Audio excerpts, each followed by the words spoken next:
குழந்தைகளுக்கான சத்திய கதைகள் கதை எண் 20 லோத்தின் பயணம். ஹலோ குட்டி, எப்படி இருக்கீங்க? இன்னைக்கு நம்ம ரொம்ப இன்ட்ரெஸ்டிங்கான ஸ்டோரி பார்க்க போகிறோம். போன ஸ்டோரியில் ஆபிராம் தேவன் சொன்னோன்னே சரிங்க தேவனேன்னு கிளம்பி கானான் தேசத்துக்கு போனார் இல்லையா? அவர் கூட அவருடைய சொந்தக்காரங்களும் போனாங்கன்னு பார்த்தோம். அதில் ஒரு சொந்தக்காரர் தான் லோத்து. இந்த லோத்து யாருன்னா நம்ம ஆபிராமோட அண்ணனோட பையன். இவங்க 2 பேரும் கானான் தேசத்தில் ஒன்றா தான் வாழ்ந்தாங்க. தேவன் 2 பேரையும் ரொம்பவே ஆசீர்வதிச்சிருந்தார். ஆடு மாடு ஒட்டகோன்னு நிறைய சொத்து இருந்தது. வேலைக்காரங்களும் அதிகமாக இருந்தாங்க. ஆனால் ஒரு பிரச்சனை வந்தது. ஆடு மாடு மேய்க்க புல்லே பத்தலை. ஆபிராமோட ஆளுங்களும் லோத்தோட ஆளுங்களும் இது எங்கள் புல் அது உங்கள் புல்லுன்னு சண்டை போட ஆரம்பித்தாங்க. ஆபிராமுக்கு ரொம்ப நல்ல மனசு. சண்டை போட வேணான்னு லோத்துக்கிட்ட அன்பாக பேசினாராம். லோத்து நம்ம 2 பேரும் சொந்தக்காரங்க தானே, நமக்குள்ள சண்டை வேண்டாம், நம்ம பிரிஞ்சு போயிடலாம். நீ லெஃப்ட் சைட் போனால் நான் ரைட் சைட் போய்க்கிறேன், நீயே முதல்ல எந்த இடம் வேணும்னு சூஸ் பண்ணிக்கோன்னு சொன்னாராம். லோத்து சுற்றி முற்றி பார்த்தாராம். யோர்தான் நதிக்கு பக்கத்தில் ஒரு அழகான சமவெளி இருந்துச்சான். பச்சை பசேல்னு புல் இருந்துதான், தண்ணி வசதி இருந்துச்சான். நம்மளுடைய அப்பாவோட, அதாவது நம்மளுடைய தேவனோட தோட்டம் மாதிரியே ரொம்ப சூப்பராக இருந்துச்சான். உடனே லோத்து என்ன பண்ணாராம், நான் அந்த அழகான இடத்தையே எடுத்துக்கிறேன்னு சொல்லி அங்கேயே ஒரு கூடாரத்தை போட்டாராம். அவர் கூடாரம் போட்ட இடத்துக்கு பக்கத்தில் சோதோம் குமாரான்னு 2 பேட் பட்டணங்கள் இருந்துச்சான். ஆனால் ஒரு விஷயம், அந்த இடம் வெளியே பார்க்க ரொம்ப அழகாக இருந்தாலும் அங்கே இருந்த மக்கள்லாம் ரொம்ப பேட் பீப்புளாக இருந்தாங்களாம். தேவனுக்கு பிடிக்காத நிறைய தப்பான காரியங்கள்லாம் பண்ணிட்டு இருந்தாங்க. அதனால் லோத்துக்கு அங்கே இருக்கிறது ரொம்ப கஷ்டமாக போச்சு. கடைசியில் தேவன் என்ன பண்ணாராம், இந்த 2 ஊரும் நிறைய பேட் பண்ணுது, இந்த 2 ஊரையும் நான் அழிக்க போகிறேன்னு முடிவு பண்ணாராம். ஆனால் நம்ம லோத்து நல்லவர் தானே, அதனால் நம்ம தேவன் லோத்தை காப்பாற்றுறதுக்கு மறக்கலை. தேவன் என்ன பண்ணார், 2 தூதர்களை லோத்துக்கிட்ட அனுப்பி பேச வச்சாராம். லோத்து, சீக்கிரமாக உன் குடும்பத்தை கூட்டிகிட்டு இங்கேருந்து ஓடி போயிடு, உயிரை காப்பாற்றிட்டு ஓடிடு, எக்காரணத்து கொண்டும் திரும்பி பார்க்காதீங்கன்னு சொன்னாங்களாம். லோத்து அவருடைய மனைவி அப்புறம் அவங்களோட 2 பொண்ணுங்களை கூட்டிகிட்டு வேகமாக ஓடினாராம். அப்போ தான் ஒரு சேடான விஷயம் நடந்துச்சு.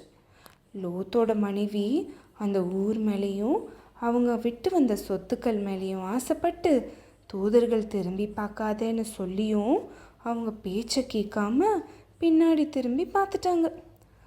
அடுத்த நிமிஷமே அவங்க ஒரு உப்பு தூணாக மாறிட்டாங்களாம். லோத்தும் அவங்க பொண்ணுங்களும் மட்டும் நம்ம தேவன் காட்டின பாதுகாப்பான இடத்துக்கு போய் சேர்ந்தாங்க. இப்போ ஸ்டோரி முடிஞ்சிருச்சு.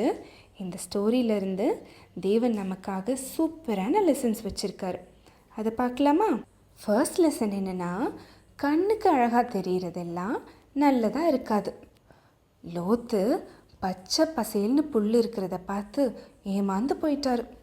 லோத்தோட மனைவி அங்கே இருந்த பொருட்கள் மேலே ஆசைப்பட்டு திரும்பி பார்த்துட்டாங்க. நம்ம எல்லாருக்கும் சாக்லேட்னா ரொம்ப பிடிக்கும் தானே.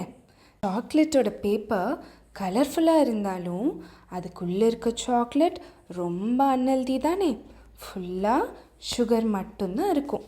ஆனால் அம்மா கொடுக்குற ஃப்ரூட்ஸ் அண்ட் வெஜிடபிள்ஸ் பார்க்குறதுக்கு கலர்ஃபுல்லாக இல்லைனாலும் அதுதான் நம்ம உடம்புக்கு ஹெல்தி ஃபுட். நீங்கள் எல்லோரும் சுகர் சாப்பிடாத குட் பேபிஸ் தானே?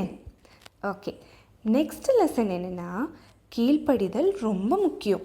தேவன் திரும்பி பார்க்காதீங்கன்னு சொன்னால் அதை அப்படியே கேட்கணும். லோத்தோட மனைவி திரும்பி பார்த்து பனிஷ்மெண்ட் வாங்கினாங்க இல்லையா, அந்த மாதிரி நம்ம இருக்கக்கூடாது.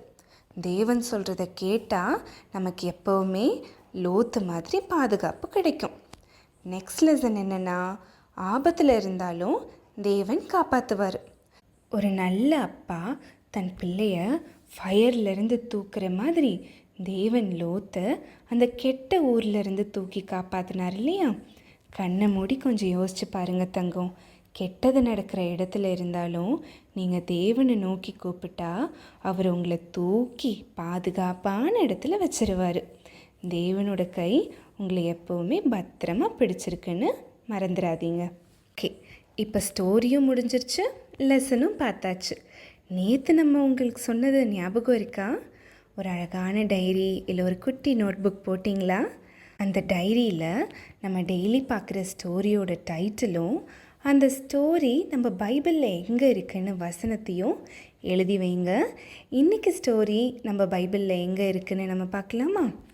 ஆதியாகமம் 13ஆம் அதிகாரம் 5லிருந்து 13 வசனங்கள். அடுத்து ஆதியாகமம் 19வது அதிகாரம் 15லிருந்து 17 வசனங்கள். அடுத்து ஆதியாகமம் 19வது அதிகாரம் 24லிருந்து 29 வசனங்கள். உங்களுக்கு எப்பயாவது ஏதாவது சந்தேகம் வந்தால் அல்லது உங்கள் ஃப்ரெண்ட்ஸ் ஏதாவது சந்தேகம் கேட்டாலோ உங்கள் டைரி எடுத்து திறந்து பாருங்கள். அந்த வசனங்களை நீங்கள் வாசிக்கும்போது உங்கள் சந்தேகம் எல்லாம் காணாமல் போயிடும். தேவன் உங்கள் கையை பிடிச்சி நடத்துகிறாருன்னு நீங்கள் கண்டிப்பாக ஃபீல் பண்ணுவீங்க. சரியா? தூங்குறதுக்கு முன்னாடி ஒரு தடவை இந்த வசனங்களெல்லாம் வாசிச்சுட்டு தூங்குறீங்களா? சரி, இப்போ நம்ம தூங்க போகலாம். தூங்குறதுக்கு முன்னாடி நம்ம தேவன்கிட்ட ப்ரேயர் பண்ணிவிட்டு தூங்குங்க. நாளைக்கு காலையில் ஒரு விசேஷமான பரலோக மன்னாவோடு நம்ம சந்திக்கலாம். குட் நைட், பாய்.